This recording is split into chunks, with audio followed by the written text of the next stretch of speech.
Facebook live में आप लोगों का स्वागत है। आज अयोध्या में राम मंदिर में मूर्ति प्रतिष्ठा हुई और उस मूर्ति प्रतिष्ठा के लिए जो मूर्ति बनाई गई, उस मूर्ति के लिए जो काला पत्थर जिस गांव से लाया गया, एक दलित किसान रामदास, रामदास की जमीन से वो पत्थर लाया गया। उस रामदास ने अपने जमीन के पत्थर को दान में दे दिया था, उसी से ये मूर्ति बनी है। और ये जो रामलला की जो मूर्ति बनी है, उसको तराशने के लिए उसने अपना एक पत्थर का ब्लॉक पूरा का पूरा दे दिया कि इस पे मूर्ति बनाई जाए।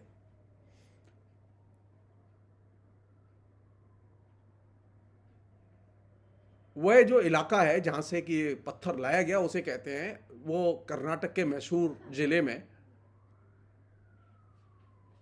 गुज्जे गोदानपुरा नाम का एक गांव है और वहां उस गांव से ये पत्थर लाया गया। और उस गांव में जो आज हुआ वो बहुत ही सिंबॉलिक है, लेकिन बहुत महत्वपूर्ण है। उसे समझने और सीखने की जरूरत है। उससे उस गांव के दलितों ने एकजुट होकर बीजेपी के सांसद प्रताप सिन्हा को गांव में घुसने नहीं दिया और शिलान्यास और पूजा नहीं करने दी।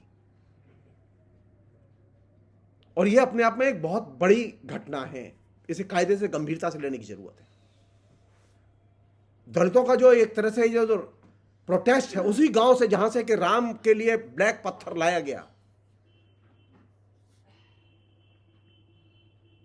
उस गांव में एक मंदिर में प्राण प्रतिष्ठा के नाम पर एक आयोजन होने जा रहा था, जिस आयोजन में बीजेपी के सांसद प्रताप सिन्हा, जो उस इलाके के सांसद भी कहलाते हैं, वे उस प्रोग्राम में भाग लेने आए थे।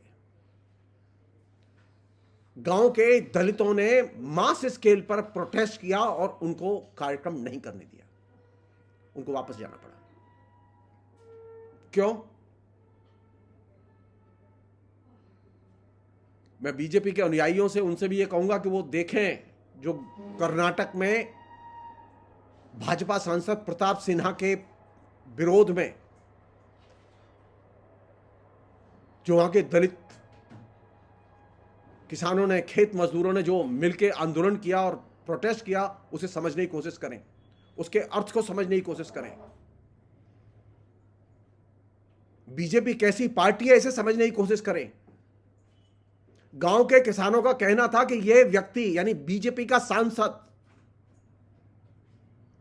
ऐसी पार्टी का सांसद जिसका कि प्रधानमंत्री अयोध्या में खड़े होकर घोषणाएं कर रहा है, वह सांसद जहां से कि वह चुनकर आता है, वो उस गांव में पिछले 10 साल में एक बार भी नहीं गया।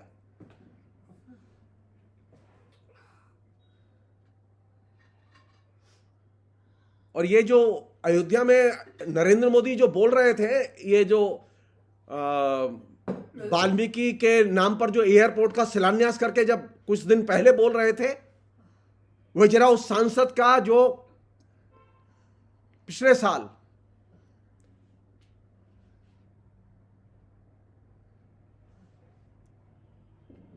महिष दशहरा के समय पर जो दिया गया भाषण है, जिस व्यक्ति ने ये काला पत्थर दिया, उस व्यक्ति का चचेरा भाई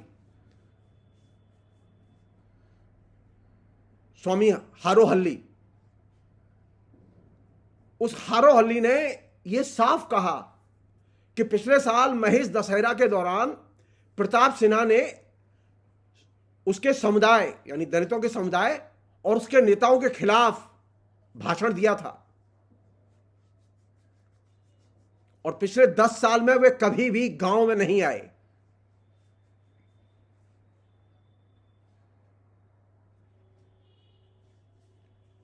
कभी किसी भी किसान की, खेत मजदूर की समस्याओं को वहां आके, दलित की समस्याओं को वहां आके जानने की कोशिश नहीं की। अचानक राम जी ने बुलाया है और वोट सामने आया है, तो वे गांव आए हैं।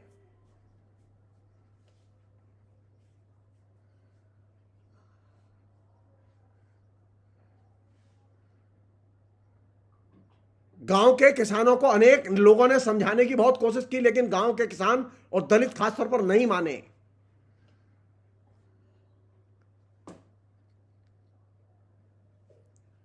हम सवाल करना चाहते हैं, क्या नरेंद्र मोदी ने, मोहन भागवत ने उस सांसद से पूछा कि तुम 10 साल में उस गांव के किसानों के बीच में क्यों नहीं गए?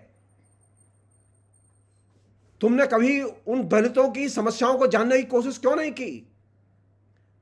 नया भारत बनाना चाहते हैं ना, समृद्ध भारत। इस समृद्ध भारत में क्या होगा? आदिवासियों और दलितों का क्या भविष्य होगा? यह सिंबॉलिक है लेकिन बहुत महत्वपूर्ण है कि गुजे गोदानपुरा में जो किसान रहते हैं, आदिवासी रहते हैं, दलित रहते हैं, उन दलितों ने एकजुट होकर यह संदेश दिया कि ये जो नए भारत की नींव रखी जा रही है उसमें सबसे ज्यादा अवहेलित, उपेक्षित अगर कोई होगा तो वे दलित होंगे और किसान होंगे, खेत मजदूर होंगे।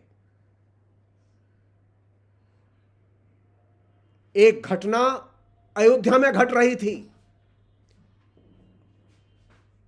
एलीट क्लास के आयोजन के जरिए 8,000 कौन लोग थे? ये वे लोग थे जो कि हिंदुस्तान की क्रीम कहे जाते हैं, अमीर लोग थे, समृद्ध लोग थे। और वह गांव गुज्जे गोदानपुरा जहां से कि यह पत्थर आया जिससे कि राम मूर्ति बनी, और जिस व्यक्ति ने वो पत्थर दिया अपने दान करके, दलित ने, उसके भाइयों बहनों की प्रतिक्रिया क्या थी? उन्होंने बीजेपी के सांसद को गांव में घुसने नहीं दिया। क्यों घुसने नहीं दिया? क्योंकि उसने 10 साल तक दलितों की कोई सुध नहीं ली। आप पलट के पूछिए, नरेंद्र मोदी की सरकार से पलट के पूछिए कि क्या उन्होंने 10 साल तक, जो पिछले 10 साल गुजरे हैं,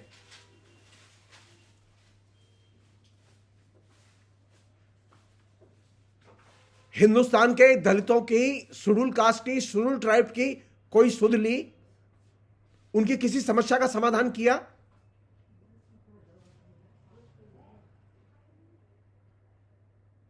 सिवाय इसके कि भाषण से ज्यादा कुछ दिया नहीं और चंदे से ज्यादा कुछ लिया नहीं। अगर नरेंद्र मोदी के आधुनिक भारत के और नए भारत की और सो कॉल्ड समृद्ध भारत की अगर परिकल्पना का आधार बिंदु यह है कि मैं भाषण से ज्यादा कुछ दूंगा नहीं और चंदे से ज्यादा कुछ लूंगा नहीं, अगर यह उसका भविष्य है, तो मैसेज गुज्जे गोदानपुरा के दलितों और आदिवासियों ने दिया है, किसानों ने दिया है। उन्होंने खदेड़ के बीजेपी के सांसद को गांव से बाहर कर दिया। और ये जो गुज्जे गोदानपुरा का जो आदिवासियों और दलितों का जो संदेश है, वो संदेश उस राय को व्यक्त करता है जिस राय में हिंदुस्तान जीता है। यानी हिंदुस्तान कहां रहता है? हिंदुस्तान का प्रतिनिधि कौन है आज? हिंदुस्तान के प्रतिनिधि वे नहीं है जो 8,000 लोग बुलाए गए थे राम जन्मभूमि के आमंत्रण के मौके पर और प्राण प्रतिष्ठा के मौके पर। हिंदुस्तान रहता है गांव में और दलितों में, गरीबों में, आदिवासियों में, किसानों में।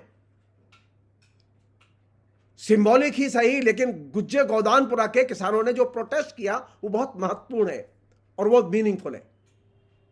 इसको आज, ये मेरी अपनी बनाई हुई कहानी नहीं है, ये आज रियल टाइम में इंडियन एक्सप्रेस ने रिपोर्ट किया है, जिसे आप आराम से इंटरनेट पर देख सकते हैं। नरेंद्र मोदी पढ़ के समझ सकते हैं कि ये, जैसा कि मैंने आपसे पहले ये एक छोटे से प्रोग्राम में कहा कि ये फेयरवेल है, ये विदाई का समय है। और ये जो विदाई का समय है और ये जो मैसेज है, ये मैसेज कहां से आ रहा है? ये कर्नाटक से आ रहा है, उसी जगह से आ रहा है जहां से राम मूर्ति के लिए काला पत्थर आया था। और इस मैसेज को गंभीरता से लिया जाना चाहिए।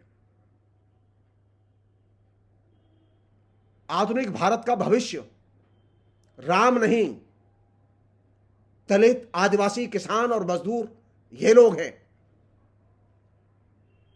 और ये मैसेज बहुत ही स्ट्रांगली गुज्जे गोदानपुरा के दलितों ने और किसानों ने दिया है। इसे कायदे से समझने की और ग्रहण करने की जरूरत है। बहुत बहुत शुक्रिया।